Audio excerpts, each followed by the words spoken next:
अगर बिहार में देश की सबसे अच्छी शिक्षा व्यवस्था बनानी है तो करीब करीब 5.5 लाख करोड़ रुपया खर्च होगा।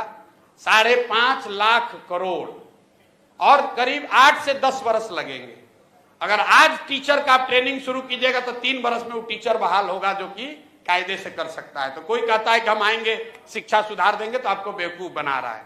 लेकिन हम लोग दो बात कह रहे हैं। एक, जो स्कैंडिनेवियन कंट्री हैं, फिनलैंड, स्वीडन, डेनमार्क, इन कंट्रीज में जाकर देखिए, वहां दुनिया में सबसे अच्छी शिक्षा की व्यवस्था है। अमेरिका इंग्लैंड में नहीं है। सबसे अच्छी शिक्षा की, प्राइमरी शिक्षा की ये व्यवस्था स्कैंडिनेवियन कंट्रीज में है, फिनलैंड में, स्वीडन में, डेनमार्क में। वहां पर उन्होंने क्या किया है, उन्होंने एक बहुत सिंपल चीज निकाला कि rather than taking school to every village, they are taking children to the good school. मतलब हर गांव में स्कूल बनाने के बजाय 4-5 जगह पर, अच्छी जगह पर बड़े स्कूल बना दिए गए और लोगों को स्कूल बस की सुविधा दे दी गई ताकि लोग अपने बच्चों को वहां भेज सके।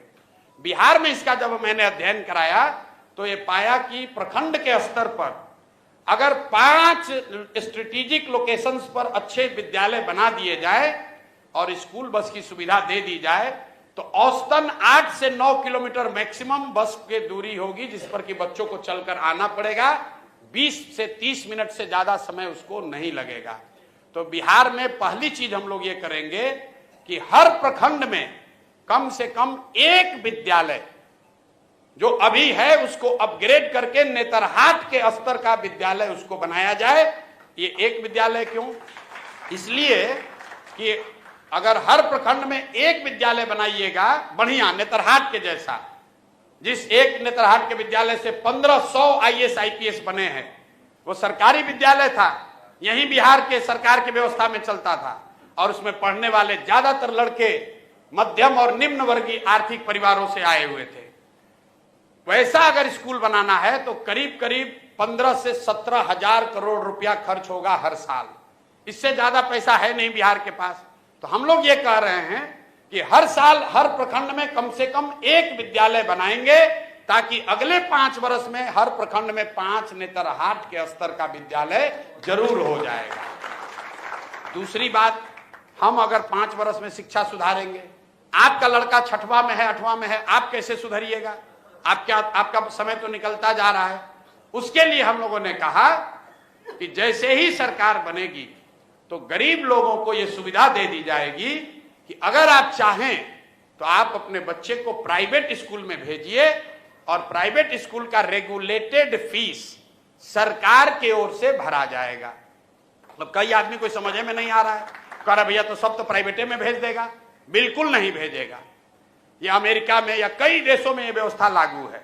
जब आपका बच्चा होता है आपको मिलता है दोनों ऑप्शन, प्राइवेट में पढ़ाओगे कि सरकारी में पढ़ाओगे। ज्यादातर लोग सरकारी में पढ़ाना चाहते हैं। आपसे अभी पूछेंगे कि आपका लड़का साइंस कॉलेज में पढ़ेगा कि पटना में प्राइवेट कॉलेज में पढ़ेगा, आप कहिएगा भैया साइंस कॉलेज में नाम लिखवा दीजिए। आपसे पूछेंगे कि PMCH से मेडिकल करना है कि रमैया से करना है, आप कहे भैया PMCH में हो जाए तो रमैया क्या करने जाएगा। क्यों? क्योंकि सरकारी जो मेडिकल कॉलेज है, साइंस कॉलेज है, वो किसी प्राइवेट कॉलेज से उसका स्तर ऊपर है। तो ये सच्चाई नहीं है कि अगर आपको ऑप्शन मिल जाए तो सब आदमी प्राइवेट में जाएगा। दूसरी बात समझिए कि सरकारी विद्यालय फ्री नहीं है। ये आपको हमको लगता है कि ये फ्री है। सरकारी विद्यालय को चलाने में सरकार खर्च कर रही है 60,000 करोड़ रुपया। हर साल बिहार सरकार खर्च करती है 60,000 करोड़ रुपया। तो प्रति चाइल्ड, प्रति बच्चा जो है, जो खर्च है वो प्राइवेट स्कूल से भी ज्यादा पड़ रहा है सरकारी स्कूल में पढ़ाने का। क्योंकि सरकारी स्कूल में मास्टर का कितना है दरमाहा? 45,000, 60,000, 80,000। वही आदमी जब प्राइवेट में पढ़ा रहा है तो 8,000 में काम कर रहा है। तो अगर ये बैलेंस बना दिया जाए कि सरकारी विद्यालय का स्तर धीरे धीरे सुधारा जाए तो कम पैसे में लोगों को यह सुविधा दी जा सकती है कि भाई तुम प्राइवेट में पढ़ाओ लेकिन पढ़ाओ। तो उससे लोग अपने बच्चों को पढ़ाएंगे। और जो बजट अभी उपलब्ध है इसका 1/3 पैसा हम लोग सरकारी विद्यालय को सुधारने में लगाना चाहते हैं। 1/3 पैसा प्राइवेट स्कूल में जो अपना बच्चा को डालेगा उसका फीस भरने के लिए देना चाहते हैं।